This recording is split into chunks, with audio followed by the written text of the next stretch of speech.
बेलापुर नाम के गांव में माया नाम की एक लड़की अपनी माँ रमा और पिता सुरेश के साथ रहती थी। माया का परिवार बहुत गरीब था। उसके माता पिता मजदूरी का काम करते थे।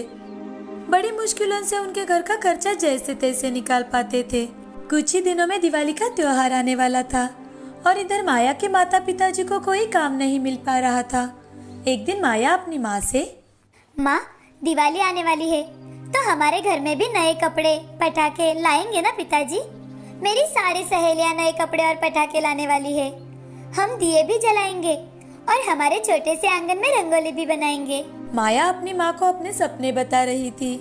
उसकी बातें सुन रमा मन ही मन बहुत दुखी हो जाती है और अपने बेटी को गले लगा लेती है और माया से, माया, तुम तो जानती हो बेटा, तुम्हारे पिताजी और मैं मजदूरी करके घर चलाते हैं और हमारे पास कुछ दिनों से कुछ भी काम नहीं है। हमारी किस्मत बाकी के लोगों की तरह नहीं है, लेकिन फिर भी अगर कहीं कुछ बन पाए तो जरूर लेकर आएंगे बेटा।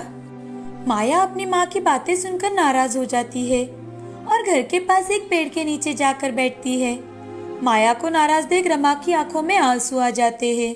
अब रमा अपने घर के काम में लग जाती है। दिवाली आने में कुछ ही दिन बाकी थे। उसी में माया उदास होकर एक नदी के किनारे पर बैठी थी। उसी समय दो बच्चियां माया के पास खेलते हुए आई और उसमें से एक, जिसका नाम रूपाली था, वो माया के पास आकर, तुम ऐसे अकेले क्यों बैठी हो? तुम चाहो तो हमारे साथ खेल सकती हो। मैं तुम्हारे साथ नहीं खेल सकती। मैं गरीब परिवार से हूँ और तुम तो अमीर परिवार से लगती हो। तुम्हारे माँ पिताजी तुम्हें मेरे साथ खेलने पर डांटेंगे। क्या? वो हमें क्यों डांटेंगे? तुम गरीब हो इसलिए? ऐसा कुछ भी नहीं है। गरीब आदमी भी चाहे तो मेहनत करके पैसा कमाकर अमीर हो सकता है। रूपाली की बातें सुन माया उससे दोस्ती कर लेती है। खेल खेलने के बाद रूपाली माया को अपने घर दिवाली पर आने के लिए कहती है। यह बात सुनकर माया बहुत खुश हो जाती है और घर पहुंचते ही माया माँ को रूपाली के बारे में बताती है। माँ, मुझे रूपाली ने अपने घर दिवाली के लिए बुलाया है, तो मैं जा सकती हूँ ना? बेटा, हम गरीब लोग हैं। रूपाली के माँ पिताजी को तुम्हारा वहाँ जाना बिल्कुल पसंद नहीं आएगा। रमा माया को समझाती है, लेकिन माया माँ के पास जिद करते हुए, रूपाली ने मुझे बुलाया है तो मैं जाऊंगी जाऊंगी जाऊंगी। माया के जिद के कारण रमा उससे, ठीक है चले जाना। दिवाली के दिन माया अपनी पुरानी अच्छे से धोई हुई ड्रेस पहनकर रूपाली के घर पहुंचती है। रूपाली भी माया को देखकर बहुत खुश हो जाती है। तभी रूपाली अपनी माँ से, माँ सुनो ना, माँ ये मेरी सहेली माया है। रूपाली की माँ सुशीला और पिताजी ओम माया को देखकर जरा भी खुश नहीं थे। माया की गरीबी उसके कपड़ों में से झलक रही थी और रूपाली किसी भी गरीब घर के बच्चे से दोस्ती करे ये उन्हें बिल्कुल पसंद नहीं था। रूपाली के पिताजी रूपाली को एक साइड में लेकर जाते हैं और उससे, रूपाली, तुम्हें कितनी बार बताया है कि गरीब लोगों से दोस्ती मत करो। तुम इन गरीब लोगों को नहीं जानती बेटी। पहले अमीर लोगों से दोस्ती करते हैं और उसके बाद में उनके घर चोरी करते हैं। रूपाली और रूपाली के पिताजी की बातें बाहर खड़ी माया ने सुन ली। उसे बहुत बुरा लगा। उसे अपनी माँ की बातें याद आने लगी और वो रोते हुए वहाँ से बाहर निकल जाती है। दूर खड़ी रहकर आसमान में फूटते पटाखे देखने लगती है। इधर रूपाली भी ओम के सामने कुछ नहीं बोल पाती और बाहर आकर पटाखे फोड़ने लगती है। माया दूर खड़ी रहकर रूपाली को देख रही थी और तभी बाहर से एक रॉकेट आकर रूपाली के पीछे गिर जाता है। रूपाली उसके पास ही खड़ी थी। माया ने दौड़कर जाकर रूपाली को वहां से हटाया। रूपाली को वहां से हटाते ही जोर जोर से पटाखे फूटने की आवाज हुई। आवाज सुनकर सभी बाहर आ जाते हैं। पटाखे फूटने से माया के पैरों में और हाथों में चोट आई थी। ये देख रूपाली माया से कुछ बोलती, तभी रूपाली के पिता रूपाली से, रूपाली, मेरी बच्ची, तुम्हें कुछ हुआ तो नहीं ना? पिताजी, आज अगर माया ना होती तो मुझे जरूर कुछ न कुछ होता। उसी ने मेरी जान बचाई है। रूपाली के पिताजी माया की ओर देखते हैं और माया से, माया, मैंने तुम्हें इतना भला बुरा कहा, फिर भी तुमने रूपाली की जान बचाई है। रूपाली मेरी दोस्त है, उसे बचाना मेरा फर्ज है मालिक। तभी ओम की नजर माया के जख्मों पर जाती है। मालिक नहीं बेटी, चाचा जी। तुम्हें कितनी चोट आई है बेटी? चलो अंदर चलो, मैं अभी डॉक्टर को बुलाता हूँ। बेटी माया, मुझे माफ कर दो, मैंने तुम्हें गलत समझा। ओम को अपनी सोच और गलती का पछतावा होता है। अब रूपाली के माँ पिताजी मिलकर माया को बहुत सारी मिठाइयाँ और नए कपड़े दिलवाते हैं। माया उसे देखकर बहुत खुश हो जाती है और घर चली जाती है। घर जाकर देखती है तो उसकी माँ उदास बैठी कुछ सोच रही थी। तभी माया अपनी माँ के पास जाकर, माँ, पिताजी, देखो तो ओम चाचा जी ने हमें कितनी सारी मिठाइयाँ और नए कपड़े दिलवाए हैं। माया की माँ माया को खुश देखकर बहुत खुश हो जाती है, लेकिन माया के हाथ और पैरों में लगी पट्टी देखकर परेशान होकर उससे पूछती है, अरे बेटी, ये क्या हो गया तुम्हें?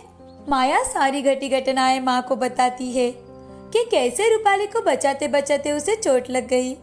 उसी वक्त रूपाली अपने माता पिताजी को लेकर माया के घर पहुंच जाती है। उन्हें उसके घर आते देख माया की माँ और पिताजी, मालिक, आप हमारे घर? सुरेश, तुम्हारी बेटी बहुत बहादुर है और ईमानदार भी। उसने आज मेरी बेटी रूपाली की जान बचाई है। सुरेश, मैं चाहता हूँ आज तुम सब हमारे साथ दिवाली मनाओ। रमा ने माया को गले लगा लिया।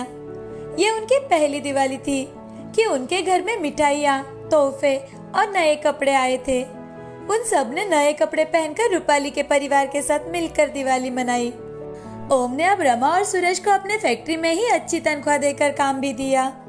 इसीलिए अब सुरेश और रमा भी बहुत खुश थे। इस कहानी से हमें यह सीख मिलती है कि जिंदगी में अगर हम हमेशा ईमानदारी से काम करते रहे तो हमारी किस्मत हमें उसका फल आज नहीं तो कल जरूर दिलाती है। एक हरिहर नाम के गांव में आस्था नाम की एक धनवान लड़की रहा करती थी। आस्था के पिताजी विजय एक बहुत बड़े बिजनेसमैन थे।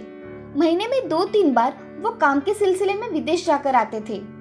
आस्था की माँ प्रिया एक बहुत बड़ी ड्रेस डिजाइनर थी। आस्था उनकी इकलौती बेटी होने के कारण उन्होंने उसे बहुत लाड़ प्यार से पाला था, क्योंकि उनके पास पैसों की कमी नहीं थी। इसीलिए आस्था जो भी मांगती मिनटों में उसके सामने वो चीज हुआ करती थी। जब भी विजय विदेश से लौटता था तो आस्था के लिए कीमती खिलौने लाया करता था।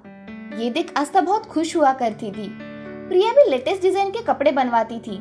एक दिन प्रिया आस्था से, ये लो आस्था, नया ड्रेस, कैसा है जरा पहनकर बताओ। मम्मी, ये ड्रेस तो बहुत ही अच्छा है, थैंक यू। आस्था को इस बात का अब गर्व होने लगा था कि उसके पास जो भी कपड़े और खिलौने हैं वो किसी भी सहेलियों के पास नहीं है। विजय और प्रिया आस्था के साथ ज्यादा वक्त नहीं बिता पाते थे, इसीलिए वो उसे कीमती खिलौने लाकर देते थे। आस्था के घर के पास नव्या नाम की एक गरीब लड़की रहा करती थी। उसकी माँ मीना आस्था के घर काम किया करती थी।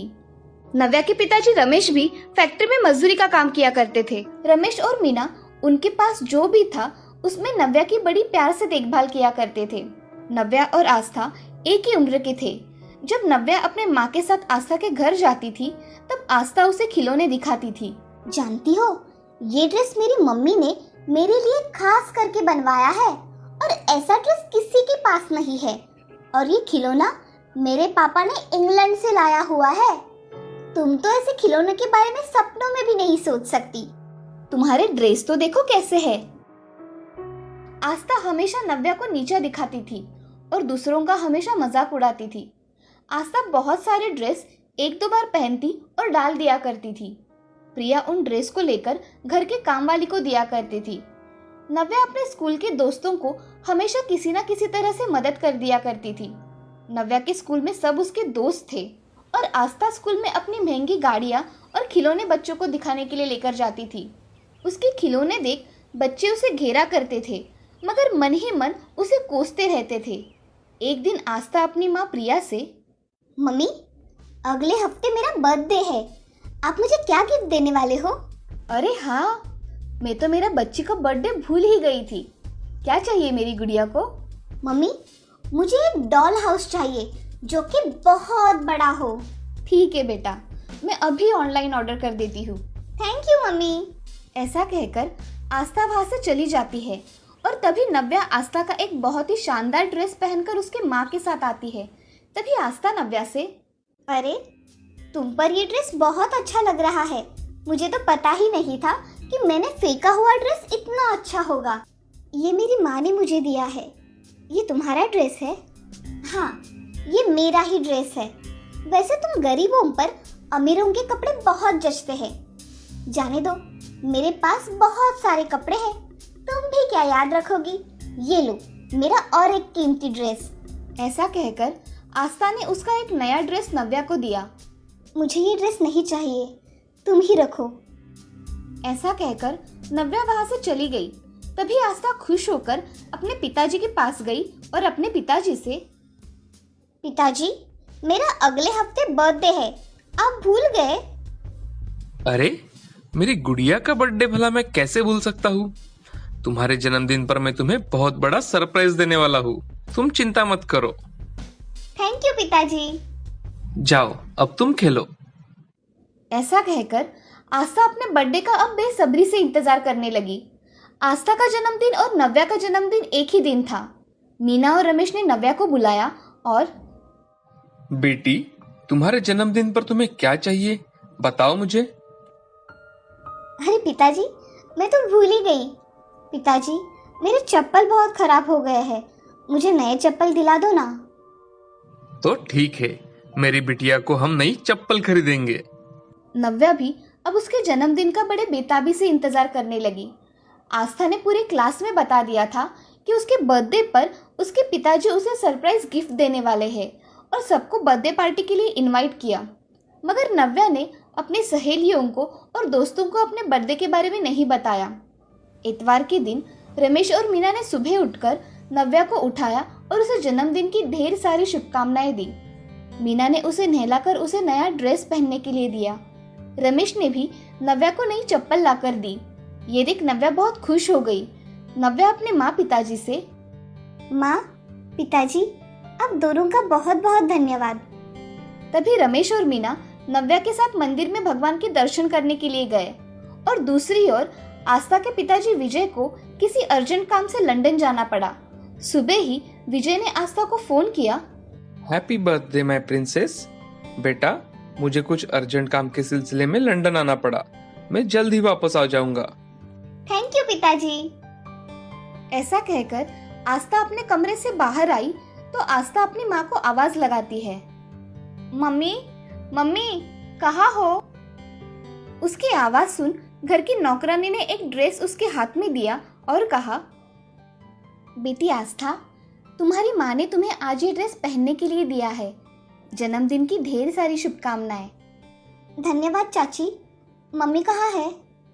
बेटी, माँ को सुबह ही अर्जेंट काम की वजह से बाहर जाना पड़ा, तुम नहाकर तैयार हो जाओ। जी। आस्था जा रही थी तभी फिर से फोन बजा। आस्था ने जल्दी जाकर फोन उठाया तो प्रिया फोन पर बात कर रही थी। Happy birthday princess. मेरी बच्ची, मैं आज सुबह अर्जेंट काम होने की वजह से ऑफिस आई हूँ, मैं शाम तक घर आ जाऊंगी, तुम तैयारी करके रखना। ठीक है मम्मी। ऐसा कहकर आस्था ने फोन रख दिया और अपने कमरे में जाकर रोने लगी। उसे आज बहुत बुरा लगा। शाम को आस्था का घर बर्थडे पार्टी के लिए सजाया गया। उसके लिए वहां बहुत सारे तोहफे रख दिए गए। हॉल के बीचों बीच एक बहुत बड़ा केक रखा हुआ था। बच्चों को खाने के लिए अलग अलग तरह के पकवान, स्नैक्स, स्वीट तथा आइसक्रीम भी रखा हुआ था। तभी आस्था वहां नया ड्रेस पहनकर आई और उसके सारे दोस्तों ने उसको जन्मदिन की शुभकामनाएं दी। थोड़ी देर बाद आस्था अपने माँ का इंतजार करने लगी, मगर प्रिया जल्दी नहीं आई। आस्था के सारे दोस्त वेट करके थक गए।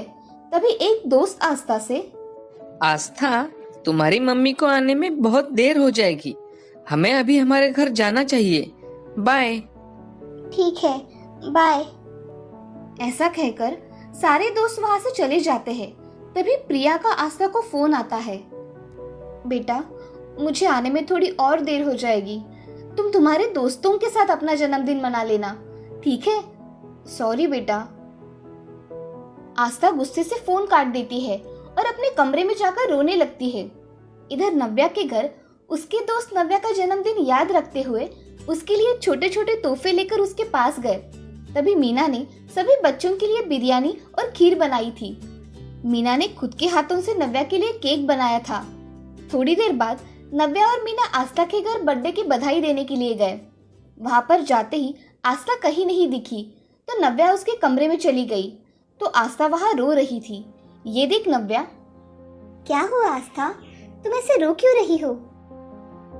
तब आस्था ने नव्या को जो कुछ हुआ वो सब बताया। वो सुन नव्या आस्था से, आस्था, मेरा भी जन्मदिन आज ही है, इसलिए मैं तुम्हें चॉकलेट देने आई थी। मेरे दोस्त मेरे घर पे इंतजार कर रहे हैं। अगर तुम मेरे साथ आई तो हम दोनों मिलकर एक साथ केक कट कर लेंगे। चलो मेरे साथ मेरे घर चलो। नव्या, मैंने तुम्हें बहुत भला बुरा कहा, मगर तुम हमेशा मेरे साथ अच्छा व्यवहार करती हो। मैंने हमेशा तुम्हारी गरीबी का मजाक उड़ाया, मगर तुमने मुझे एक शब्द भी नहीं कहा। तुम आज सबसे खुशनसीब लड़की हो जिसके पास उसके बर्थडे के दिन उसके माँ पिताजी है। आस्था रोने लगी। तभी मीना आस्था से, आस्था बिटिया उठो, चलो बर्थडे के दिन ऐसे रोते नहीं है बेटा। चलो हमारे घर, हम सब मिलकर तुम्हारा बर्थडे अच्छी तरह से मनाएंगे। अब नव्या के घर में आस्था और नव्या ने अपने अपने बर्थडे का केक काटा और उन्होंने अपना जन्मदिन खुशी खुशी मनाया। उस दिन से नव्या और आस्था पक्की सहेलियां बन गई और आस्था के स्वभाव में हुआ बदलाव देख नव्या भी बहुत खुश थी। इस कहानी से हमें ये सीख मिलती है कि कभी भी किसी के साथ ऊंच नीच भेदभाव नहीं करना चाहिए और अपने लोगों के साथ खुशी खुशी रहना चाहिए।